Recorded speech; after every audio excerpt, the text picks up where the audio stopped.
Chers pèlerins, cette montée est un peu un symbole de notre vie, qui est appelée à être une grande montée.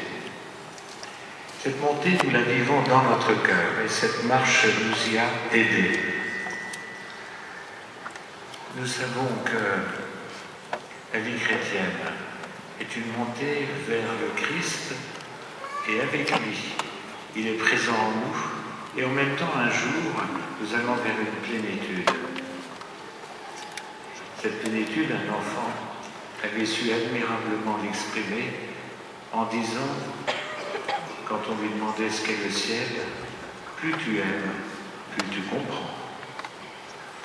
Et je suis persuadé que ce que nous vivons ce soir en grande assemblée itinérante, qui représente l'Église en marche, ce que nous avons vécu ce soir, c'est une expérience profonde dans notre cœur. Et cette expérience nous unit dans un immense amour, celui que Jésus nous donne, un amour universel qui doit se traduire ensuite par des gestes. En effet, nous savons que si la parole est fille de l'intelligence, le geste est fils de l'amour. Toutes les mamans parmi vous le savent. Elles parlent comme des pères aux petits enfants avec des gestes.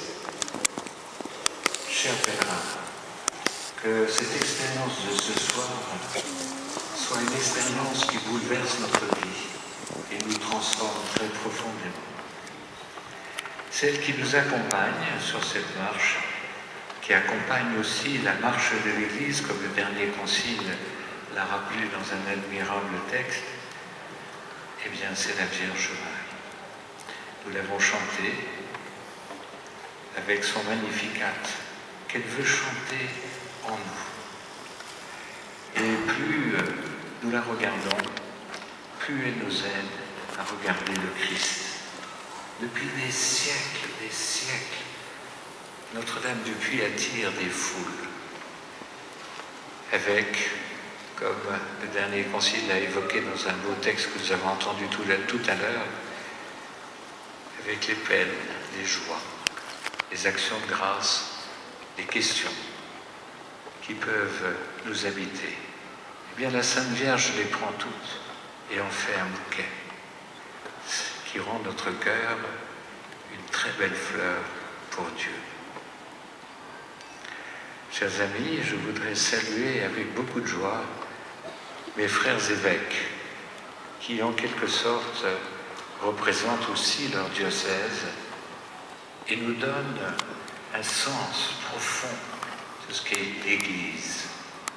L'Église catholique qui veut dire l'Église universelle, appelée à rassembler tous les hommes et toutes les femmes, et pour le faire, à être une figure de l'amour, rendre visible Jésus. Un jour, un jeune m'a demandé « Pourquoi est-ce que je ne vois pas Jésus ?» Mère Teresa a répondu admirablement « Comment? Tu n'as jamais rencontré un pauvre? Tu n'as jamais rencontré quelqu'un qui souffre ?»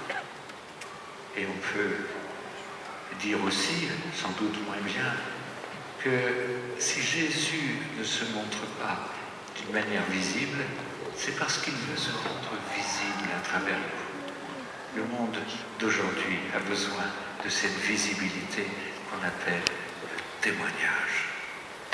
Je vous remercie beaucoup, mes frères évêques, d'être présents. Et je vais maintenant céder la parole au cardinal Sarah. Dans mon remerciement, bien sûr, de ce soir, il y a chacun et chacune d'entre vous qui êtes un beau cadeau. Un cadeau. Que toutes les familles ici soient remerciées. Que chacun et chacune d'entre vous soit remercié. Une grande action de grâce monte ce soir dans cette soirée si belle,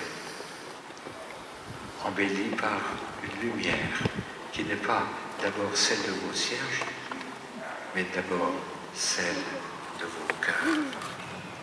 Et rappelez-vous, éclaire en brûlant. Regardez votre cierge. On éclaire à la mesure de l'amour qui nous brûle.